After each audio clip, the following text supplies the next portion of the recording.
Hello everyone, welcome to my YouTube channel. Earlier video में हमने नीति आयोग के बारे में बात की थी, वहाँ पर इंटर्नशिप के बारे में कि कब आप अप्लाई कर सकते हो। वहीं पर आपको दिया होता है एलिजिबिलिटी क्राइटेरिया। अब हम बात करने वाले हैं डिटेल डिस्कशन एलिजिबिलिटी क्राइटेरिया पे। तो पहली चीज़ तो ये है, ये अनपेड बेसिस पे है, आपको कोई भी इसमें स्टाइपेंड वगैरह कुछ भी नहीं मिलने वाला। स्कीम का नाम क्या है? नीति इंटर्नशिप स्कीम। सेलेक्ट किया जाएंगे यहाँ पर कैंडिडेट, सिलेक्टेड कैंडिडेट्स को उसके अकॉर्डिंग यहाँ पर नीति आयोग के सिस्टम समझाने के लिए इंटर्नशिप स्कीम स्टार्ट की गई है कि गवर्नमेंट ऑफ इंडिया किस तरह से वर्क कर रही है पर्टिकुलर फील्ड में। उसके बाद इंटर्नशिप जो है आपके pass through out the year available होगी कि नीति आयोग की रिक्वायरमेंट कैसी है उस according. Eligibility, that is one of the very important point. Eligibility के लिए हम बात करें, कोई भी स्टूडेंट जिसने रिकॉग्नाइज्ड यूनिवर्सिटी इंस्टीट्यूशन इंडिया में है या फिर अब्रॉड में भी है, वो इसमें पार्टिसिपेट कर सकता है, बट एलिजिबिलिटी कंडीशंस को ध्यान में रखते हुए। अंडर ग्रेजुएट स्टूडेंट्स आपके पास हैं या फिर जो ग्रेजुएट जिनका ग्रेजुएशन हो गई है वो, या अंडर ग्रेजुएट में जो टर्म एंड में है, मतलब सेकेंड ईयर के लास्ट सेमेस्टर में, मतलब फोर्थ सेमेस्टर में है, और उनके 85% से कम मार्क्स नहीं होने चाहिए +2 क्लास में, वो एलिजिबल हैं। ग्रेजुएट स्टूडेंट्स अगर हम बात करते हैं जिनकी कंप्लीट हो गई है ग्रेजुएशन, आप टर्म एंड एग्ज़ाम्स में हैं या सेकेंड सेमेस्टर में है पोस्ट ग्रेजुएट एग्ज़ाम के, रिसर्च वगैरह कर रहे हैं, उनके 70% या इक्वलेंट मार्क्स से कम नहीं होने चाहिए ग्रेजुएशन में। 12th में 85% से कम नहीं होने चाहिए, ग्रेजुएशन में 70% से कम नहीं होने चाहिए। Students who have appeared in the final exam or just completed either graduation or post graduation and waiting for the admission for higher studies, वो भी इंटर्नशिप के लिए एलिजिबल है, बट उनके लिए भी क्या कंडीशन है? 70% से मार्क्स जो है आपके उससे ज़्यादा होने चाहिए, 70% मार्क्स जो है वो होने चाहिए till the date of application. ये जो पीरियड है, ये जो declaration of results of final exams हैं और इंटर्नशिप का, ये 6 मंथ से ज़्यादा नहीं होना चाहिए। इसका मतलब क्या है कि अगर आपके पास रिज़ल्ट जो है वो जून के मंथ में डिक्लेयर किया जा रहा है, तो वो इंटर्नशिप जो प्रोग्राम है उसको अप्लाई कर सकते हैं till the month of December. Next है हमारे पास period of internship.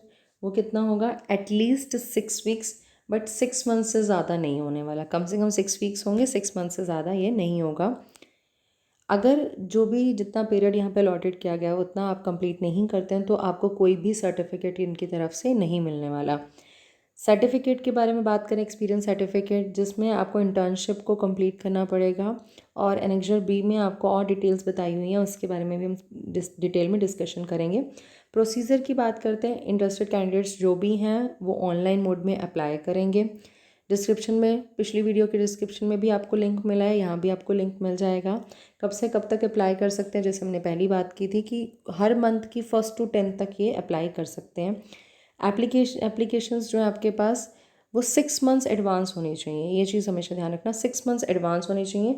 But 2 month से मतलब जिस मंथ में आपने इंटर्नशिप ज्वाइन करनी है 2 मंथ से लेटर ना हो। फॉर एग्ज़ाम्पल, अगर कोई भी एप्लीकेंट जो है इंटर्नशिप प्रोग्राम ज्वाइन करना चाहता है जो कि अप्रैल को स्टार्ट होना है, तो उसको अप्रैल 19 को स्टार्ट होना है, तो उसको जो अप्लाई करना पड़ेगा अक्टूबर 18 से फरवरी 18 तक अप्लाई करना पड़ेगा, क्योंकि आप फरवरी के बाद देख रहे हैं फेब, मार्च, अप्रैल, तो एटलीस्ट 2 मंथ्स का तो जो आपके पास गैप होना ही चाहिए। फिर एप्लीकेंट जो है वो वैलिड होगा पर्टिकुलर मंथ के इंटर्नशिप के लिए। एप्लीकेंट्स को अपना एरिया ऑफ इंटरेस्ट बताना होगा, वहाँ पर एरिया ऑफ इंटरेस्ट का कॉलम हमने जैसे डिस्कस किया था। 1 साल में एक ही बार इंटर्नशिप के लिए आप अप्लाई कर सकते हो। अगर मान लीजिए आपने 2021 में इंटर्नशिप कर ली, तो 2021 में 6 मंथ्स के बाद आप फिर से इंटर्नशिप के लिए एप्लीकेबल नहीं है। एप्लीकेंट्स जिनकी एलिजिबिलिटी क्राइटेरिया फुलफ़िल नहीं हो रहा, उनकी एप्लीकेशंस जो है कंप्यूटर सिस्टम अपने आप ही रिजेक्ट कर देगा। जो भी सिलेक्टेड कैंडिडेट्स हैं उनको ओरिजिनल मार्कशीट और NOC is no objection certificate, college या इंस्टीट्यूशन से जहाँ पर भी वो स्टडी कर रहे हैं ज्वाइनिंग के टाइम पे लाना पड़ेगा। अगर ऐसा नहीं होता तो भी उनका कैंसलेशन माना जाएगा। सिलेक्शन और बाकी चीज़ों का जो प्रोसीजर है वो उन्होंने यहाँ पर बताया हुआ है। जो भी एप्लीकेंट्स हैं उनकी ऑनलाइन एप्लीकेशन आएगी, वो जो आपको टीच करने वाले हैं उनके यूनिट्स, डिविजन्स, वर्टिकल्स उनके पास जाएगी, सीनियर कंसल्टेंट्स के पास, और फिर वहाँ से कैंडिडेट्स का सिलेक्शन किया जाएगा। सेकेंड पॉइंट बहुत इंपॉर्टेंट है, जो भी हेड्स हैं वर्टिकल डिवीजन या यूनिट के, वो मैक्सिमम 3 इंटर्न्स लेंगे एक इंटर्नशिप के लिए एक टाइम पे। अब ये नंबर जो है इसमें रिलैक्सेशन भी हो सकती है, किसकी परमिशन से? सीईओ, जो नीति आयोग के सीईओ हैं उनकी परमिशन से हो सकती है। जो एडवाइज़र का डिसीजन होगा वो फाइनल माना जाएगा। सेलेक्टेड कैंडिडेट्स जो हैं वो उनको सबमिट करनी पड़ेगी सॉफ्ट कॉपी इनकी किससे? एनओसी, जो ये अपने हेड ऑफ डिपार्टमेंट या प्रिंसिपल से लेके आएंगे कि वो ये पर्टिकुलर टाइम जो है यहाँ पर इंटर्नशिप में डिवोट करना चाहते हैं। बाकी पॉइंट्स आप इसमें और डिटेल से देख सकते हैं। उसके बाद जो स्टूडेंट सेलेक्ट होंगे, अब ये जो स्टूडेंट सेलेक्ट होंगे ये आपको नीति आयोग की वेबसाइट पे लिस्ट अपलोड की जाएगी, वहाँ से आप इसको चेक कर सकते हैं।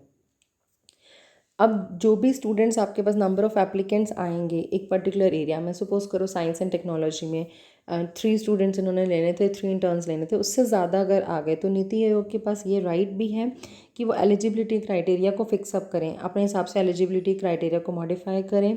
लिमिट्स जो है नंबर ऑफ़ एप्लीकेंट्स की उसको पर्टिकुलर पीरियड ऑफ टाइम के लिए बांध दें। जैसे मान लीजिए 3 इंटर्न्स उन्होंने लेनी है, 5 एप्लीकेशंस आ गई, 5 के 5 स्टूडेंट्स एलिजिबल हैं, तो इनके पास ये क्राइटेरिया है कि किसी ना किसी बेसिस पे ये चेक कर लें कि 3 स्टूडेंट्स को एक टाइम पे ले लें, 2 स्टूडेंट्स को नेक्स्ट मंथ में शिफ्ट कर दें।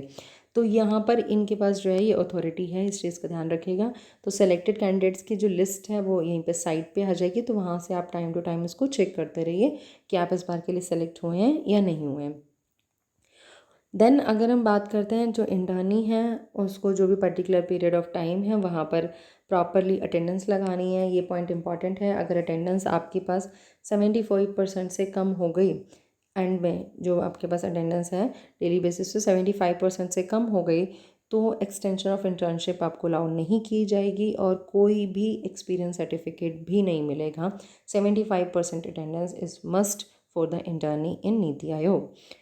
इंटर्न्स को अपनी जो भी रिस्पॉन्सिबिलिटीज़ हैं उसको कम्प्लीटली टाइम से कंप्लीट करना है। जो भी असाइनमेंट्स वगैरह इनकी तरफ से कुछ भी ऐसा मिलता है तो उसको आपको कंप्लीट करना है। रिलैक्सेशन की बात करते हैं तो जो डिज़र्विंग कैंडिडेट है उसको रिलैक्सेशन देने की भी अथॉरिटी सीईओ के पास है। तो लेट्स वेट कि जो आप अप्लाई करते हैं कौन स्टूडेंट सेलेक्ट होते हैं, बिकॉज इनके जो एलिजिबिलिटी क्राइटेरियाज़ हैं ये भी थोड़े से हार्ड हैं। और आगे अगर कितने पार्टिसिपेंट्स चूज़ किए जाते हैं वो डिपेंड करेगा वो एलिजिबिलिटी क्राइटेरिया क्या रखने वाले हैं। डोमेन्स और एरिया जो अवेलेबल है इंटर्नशिप के, ये टोटल 25 एरियाज़ में ये इंटर्नशिप प्रोवाइड कर रहे हैं। नेक्स्ट है आपके पास annexure B, which is your format of internship completion certificate, जो कि लेटर हेड पे गिवन होगा। आपने यहाँ बताना है कि आपका नेम क्या है और आपने किस कोर्स में पर्टिकुलर पार्टिसिपेट किया था। तो फॉर्म फिल करने के बाद आपको सारी अगर चीज़ें कंप्लीट हैं तो सर्टिफिकेट इनकी तरफ से मिल जाएगा। लास्ट जो है annexure C, which is a format for NOC to be obtain from college और institution. No objection certificate is your NOC, जो कि लेटर हेड पे होगा और एचओडी या प्रिंसिपल से आपको साइन करवाने हैं सो दैट आप यहाँ पर अप्लाई कर सके, ज्वाइन कर सकें। सो होपफुली जो आपके डाउट्स थे नीति आयोग को लेके वो क्लियर हो गए होंगे और ये वीडियो आपके लिए हेल्पफुल रही होगी। So stay tune for more such videos.